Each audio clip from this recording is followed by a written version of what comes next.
Thank you நட்டி sir. அடுத்ததாக தரையிலும் சரி திரையிலும் சரி ரொம்ப இயல்பாக இருக்கக்கூடிய தமிழ் சினிமாவினுடைய யதார்த்த நாயகன் அப்படின்னு சொல்லலாம் விமல் சார். சார் நீங்க சொல்லணும் நிச்சயமாக இந்த படத்தை பத்தி. Over to you. எல்லாருக்கும் வணக்கம்.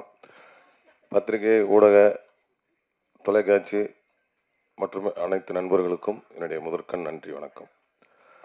இந்த விழாவின் கதாநாயகன் அண்ணன் இமான் அவர்களுக்கும் என்னுடைய வணக்கம். அண்ணன் இமான் அண்ணனோட அது 3வது படமும் 4வது படமும் பண்ணுறேங்க. எல்லா படமுமே சாங்ஸ் ரொம்ப அருமையாக பண்ணியிருந்தாங்க. எல்லா படமே ஹிட்டு படம் வேறு. அந்த வரிசையில் இந்த படத்துக்கு ஏன்னா முந்தானது தான் படம் பார்த்தேன். ரொம்ப அருமையாக இருந்தது. ஒரு நட்டியானே சொன்ன மாதிரி இந்த படத்துக்கு ரொம்ப உயிர் கொடுத்துருக்காரு, அதுதான் சொல்லலாம். அதேமாதிரி சாங்கும் ரொம்ப ரொம்ப அருமையாக போட்டிருக்காங்க. இந்த பாண்டிமணி சாங் இப்போ இந்த மதுரை சைடு இப்போ மஞ்சுவரத்து நடக்கிற எல்லா இடத்துலையும் இந்த பாட்டு தான் போடுறாங்க. வடமாடு மஞ்சுவரத்துலேருந்து எனக்கு கூட ஃபோன் பண்ணாங்க, நேற்று பாட்டு சூப்பர்னுட்டு எனக்கு வீடியோலாம் அனுப்பிச்சி விட்டு, அந்த பசங்கள்லாம் அந்த சாங் கேட்டாலே நல்லா வைப்பு, நல்லா உற்சாகமாகறானுங்க. அந்தளவுக்கு இந்த படத்தில் அருமையான சாங் போட்டு கொடுத்துருக்கீங்க. Super super. அப்புறம் அண்ணன் ஜெகன் அண்ணன் அவர்கள் ரத்தத்தின் எனக்கு இங்கே உட்காந்தீங்க, இப்படியே நோட் பண்ணியிருந்தேன்னா இப்போ அங்கே போயிட்டீங்க. என் ரத்தன் ஜெகன் அண்ணன் என்றைக்குமே சிரிச்ச முகத்தோட என்னை அன்பாக அரவணைக்கிறதுல, நான் கீழே இருந்தாலும் சரி, தோன்று இருந்தாலும் சரி, சந்தோஷமாக இருந்தாலும் சரி, என்றைக்கும் என்னை ஒரே மாதிரி பார்க்குறேன், ஒரே மாதிரி நேசிக்கிற ஆள் எங்கள் அண்ணன் அன்பு அண்ணன். அப்புறம் மூர்த்தி அண்ணன் சொன்னார், இந்த படத்தில் நல்லா மாசாக நடிச்சிருக்கீங்க, அடுத்து மாஸ் ஹீரோன்னு. எனக்கு மாஸ் ஹீரோலாம் வேணாம், நல்ல மனசுள்ள ஹீரோவாக இருந்தால் போதும். ஏன்னா என் சக்தி எனக்கு தெரியும். அதனால் ஆண்டவன் இந்த அளவுக்கு வச்சுருந்தாலே எனக்கு போதும். நம்மளை நம்பி பணம் போடுற தயாரிப்பாளருக்கு நல்ல 4 காசு லாபத்தை கொடுத்தா போதும். அந்தளவுக்கு என்னை ஆண்டவன் சிந்தனை போதும். அப்புறம் என் அன்பு பங்காளி சரவண சக்தி பங்காளி, அவரோட நிறைய படம் நடிச்சிருக்கேன். அந்த வருஷத்தில் இந்த படமும் ரொம்ப அருமையாக பண்ணியிருக்கிறாங்க. அப்புறம் ஏன்னா ஆர்டர் கட் ஆகிடும், அதுக்காக தான் இங்கிட்டிருந்து இப்படி வரேன்.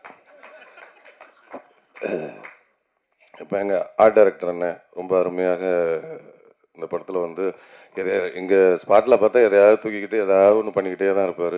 இந்த அளவுக்கு இயல்பாக ரொம்ப ஏன்னா டைரக்டரோட நண்பர் அப்படின்றதுனால எந்த ஒரு ஈகம் எல்லாமே இதுனா ஆர்ட் டைரக்டர் நானாக செய்யணும், அசிஸ்டண்ட் தான் செய்யணும்லாம் கிடையாது. இல்லை, எந்த வேலையாக இருந்தாலும் இறங்கி செய்வார். அந்தளவுக்கு ஒரு பிரமாதமான ஒரு ஆர்ட் டைரக்டர். அப்புறம் எல்லோரும் சொன்ன மாதிரி மாஸ்டர் முருகன் மாஸ்டர் அவர்கள் என்னை ரொம்ப அருமையாக, நான் இவ்வளோ ஃபைட்டு போட்டிருக்கேன், ஆனால் எனக்கு ஒரு ஸ்டெயின் கூட தெரியல, ஒரு ஃபைட்டு பண்ண மாதிரியே தெரியல.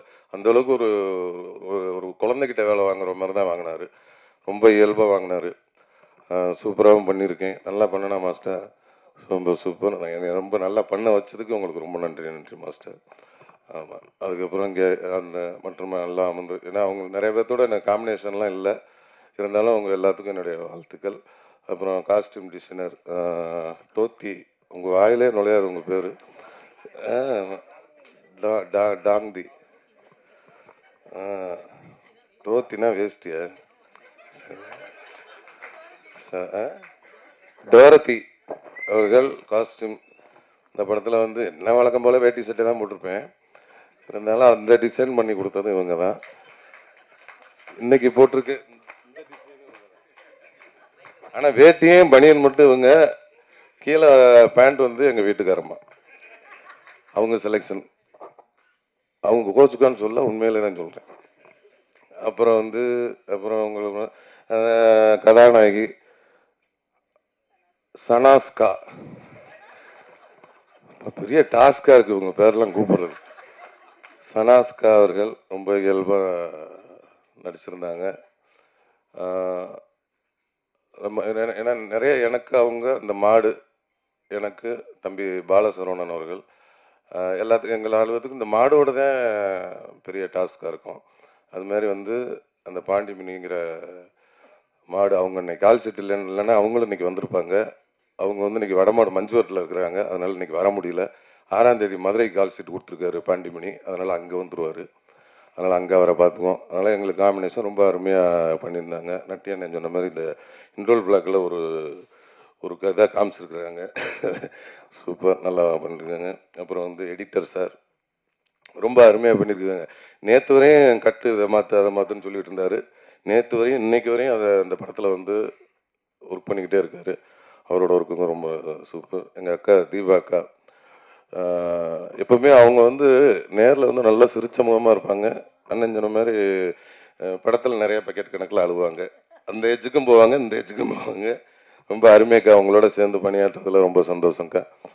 அப்புறம் அண்ணன் அங்கே இருந்தீங்களா, இங்கே இருந்தீங்களா, நட்டி அண்ணன் அவர்கள், அவரோட சேர்ந்து நான் வந்து இது முதல் படம் பணியாற்றுறேன். ரொம்ப சந்தோஷமாக இருந்துச்சு. ஏன்னா அவங்க அவ்வளோ பெரிய சீனியர் கேமராமேனாக இருக்கட்டும், ஆக்டராக இருக்கட்டும், என்னோட ரொம்ப ரொம்ப சீனியர். அவங்களோட எனக்கு வந்து 2 பேரும் தனித்தனியாக சண்டை போட்டு 2 பேரும் ஒன்றா சண்டை போட்டுக்கிற மாதிரி சீக்வன்ஸு.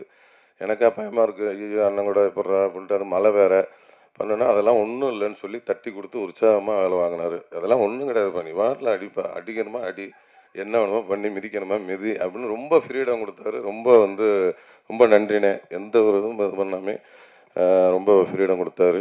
அவர் வந்து ஒரு இசை கலா ரசிகன்னு கூட சொல்லலாம். நிறைய சாங்ஸ் கேட்குறதுல ரொம்ப ஒரு, அவர் என்ன சாங்கு, பழைய சாங்லேருந்து இந்த சாங் வரை என்ன சாங் கேட்டாலும் அது வந்து பாடக்கூடியவர். சூப்பர். அவங்களோட சேர்ந்து வேலை செஞ்சதில் ரொம்ப நன்றிண்ணே. அதுக்கப்புறம் வந்து கேமராமேன் சார் பிரசன்னா அவர்கள் ரொம்ப வந்து ஒரு ஜாலியான டைப்பு. என்னப்பா அவரெல்லாம் எடுத்துருவாரா, அந்த ரேஞ்சிலே தான் இருப்பார். அப்படியே உட்காந்து ஒரு காதில் ஒன்று மாட்டிக்குவாங்க. ஒரு 5-6 பேர் இருக்காங்க அவங்க செட்டு, இந்த அசிஸ்டண்ட்டு, போக்குவரத்து, கேமரான்ட்டு ஒரு 5-6 பேர் இந்த காதில் ஒன்று மாட்டிக்கிட்டு மைக்கில் ஒன்று பேசுவாங்கள்ல, இவங்களுக்குள்ளேயே பேசிக்குவாங்க. ஆனால் வேலை நடந்துக்கிட்டே இருக்கும். அடுத்த இந்த ஷாட்டு முடிச்சிச்சுன்னா அடுத்த ஷாட்டுக்கு லைட் பண்ணிட்டு இருப்பாங்க. எப்படி நடக்குதுன்னு தெரில. ஆனால் என்னடா அப்படியே பார்த்தா இங்கே பேசுறது 6 பேர்த்துக்கும் கேட்கும் போல இருக்கு அப்படின்ட்டு நான் போய் ஒருத்தர் அசிஸ்டண்ட்டை இருந்து பிடுங்கி என் காதில் வாங்கி மாட்டிக்கிட்டு என்ன பேசுகிறேன்னு பார்த்தா நல்ல பொன்மொழிகளாக கேட்டுச்சு 2. ஏய் என்னடா பான்ட்டு கொடுத்துட்டேன். அவன் இன்னொருத்தன் அதுக்குள்ள விமலா நான் கேட்டுட்டு இருக்காரு அப்படின்னா, ஏய் அப்படியா அப்படின்னு பக்கத்தில் வந்தார். ஏப்பா அப்படி தான் பேசிக்குவீங்களா ஐயா? இல்லைன்னா ஜாலியாக பேசிக்குவேன் அப்படின்ட்டு. ஏன்னா அவங்க 6 பேரும் ஃப்ரெண்ட்ஸு போல இருக்கு. ஏன்னா ஃப்ரெண்ட்ஸ் இல்லைன்னா இந்த மாதிரி பேசுனதுக்கெல்லாம் வேலையை விட்டு ஓடிடுவாங்க. அந்த அளவுக்கு பேசினாரு. அது அப்படிதான் பிடிங்கி வாங்கி வச்சேன். அதுலேருந்து அதை தொடரதே இல்லை நான். அந்த அளவுக்கு ரொம்ப ஜாலியாக ஒர்க் பண்ணார், சிரிச்சுட்டு இருந்தார். படம் பார்த்தேன். ரொம்ப ஒளிப்பதிவுகளும் ரொம்ப நேர்த்தியாகவும் ரொம்ப அருமையாகவும் இருந்தது. அதாவது எங்களை மனுஷங்களை வச்சு கூட ஒளிப்பதிவு பண்ணிடலாம். நம்ம பாண்டிமணி அந்த மாடை அவங்கள வச்சு ஒளிப்பதிவு பண்ணுறது வந்து ரொம்ப சிரமம். ஏன்னா நம்ம நம்ம ஒரு இடத்துல நிற்க சொன்னாலும் நிற்க மாட்டோம். அது அது வந்து இங்கே நிற்க சொன்னால் அங்கே போய் நிற்கும். அதெல்லாம் சேர்த்து கரெக்டாக அது அது மூடுக்கு ஒளிப்பதிவு செஞ்சுருக்கிறாரு. ரொம்ப அந்த வடமாடு அந்த மேட்ச் எல்லாம் வந்து ரொம்ப அற்புதமாக படம் பிடிச்சிருக்கிறாரு. ரொம்ப ரொம்ப நன்றி. அப்புறம் டான்ஸ் மாஸ்டர் சதீஷ் மாஸ்டர், அந்த பாண்டிமணி சாங்கை வந்து இவர் தான் கோரியோகிராஃப் பண்ணார்.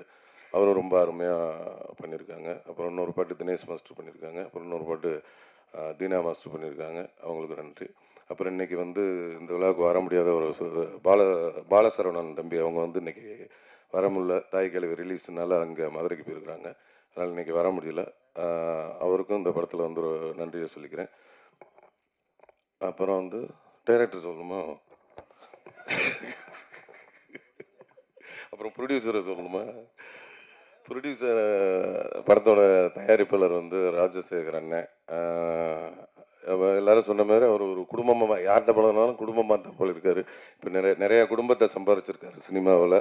அண்ணன் ராஜசேகர் அண்ணனுக்கு அவரை பற்றி ஒன்று சொல்லணும்னா, அதான் எல்லாரும் உணவு சொல்லிட்டாங்க. நான் ஒரு உண்மை சம்பவம் என்னென்னா, நான் வந்து நம்ம ரோபோ சங்கர் மாமா அவங்க வந்து மறைவுக்கு என்னால் வர முடியல. ஏன்னா அன்னைக்கு வந்து நான் வந்து குற்றாலத்தில் வடம் படப்பிடிப்பில் தான் இருந்தேன். அது கிரவுண்ட் சீனும் பெரிய பொருட்செலவு பண்ணி எடுத்துக்கிட்டு இருந்தாங்க. எனக்கு நாள் இரவு தான் வந்து இந்த மாதிரி தகவல் சொன்னாங்க. நான் போய் டைரக்டர்கிட்ட சொன்னேன். எப்படியும் விட மாட்டாங்கன்னு தெரியும், இருந்தாலும் கேட்டு பார்ப்போம், விட்டாங்கன்னா சந்தோஷம் அப்படின்ட்டு. அந்த மாதிரிங்க இந்த மாதிரி ஆகிப்போச்சு. அப்படியே விட்டிங்கன்னா காலைல பிள்ளைகிட்ட பிடிச்சிட்டு போய் அங்கே போய் பார்த்துட்டு ஈவினிங்கே நைட்டே போயிட்டு காலைல பார்த்துட்டு மத்தியானம் வந்துடுறேங்க அப்படின்னா, அப்படியா அப்படியா அப்படின்ட்டு. ஏன்னா இங்கே எவ்வளோ ஜூனியர் ஆர்டிஸ்ட் ஒரு 1000 பேர் இருக்காங்க. அந்த மாடு செட்டப்பு, மாடுபிடி வீரர்கள், அவ்வளோ மாடு சிவகங்கையிலேருந்து வந்து இறக்கிருக்கிறாங்க. அவ்வளோ ஆர்டிஸ்ட் காம்பினேஷன், இவ்வளோ இது கிட்டத்தட்ட ஒரு 12-13 லட்ச ரூபா 5 லட்ச ரூபா கிட்ட அன்னைக்கு ஒரு நாள் இல்லைன்னா அன்னைக்கு அவ்வளோ காலி. அந்த இருக்கும்போது நமக்கும் ஒரு கேட்கல, இருந்தாலும் கேட்டு பார்க்கலான்ட்டு வேறு ஏதாவது சீன் இருக்கான்னு பார்த்தா வேறு எந்த சீனும் இல்லை. அப்புறம் இல்லைன்னு சொல்லிட்டாங்க. சரி ஓகே அப்படின்ட்டு அடுத்த நாள் ஷூட்டிங்கை கண்டினியூ பண்ணி வர முடியாத சூழல். அதனால் என் மனைவியை அனுப்பிச்சி விட்டு சரி ஓகே அப்படின்னு விட்டுட்டேன். அப்புறம் பார்த்தா ரைட்டு ஓகேன்ட்டு அதை பார்த்துக்கிட்டு அன்றைக்கி அவரும் இருந்தார். சரி அனுப்ப முடியலன்னு பார்த்தா அடுத்த நாள் என்ன பண்ணிட்டாரு, ஈவினிங் எல்லாத்தையும் இது பண்ணி கூப்பிட்டு டோட்டல் யூனிட்டை கூப்பிட்டு அவருக்கு வந்து ரோபோ அவர்களுக்கு ஒரு பெரிய ஃப்ளக்ஸ் அடித்து கண்ணீர் அஞ்சலின்னு போட்டு பெரிய ஃப்ளக்ஸ் அடித்து அங்கே வச்சு டோட்டல் யூனிட்டையும் கூப்பிட்டு மௌன அஞ்சலி செலுத்தி அன்னைக்கு வந்து அங்கே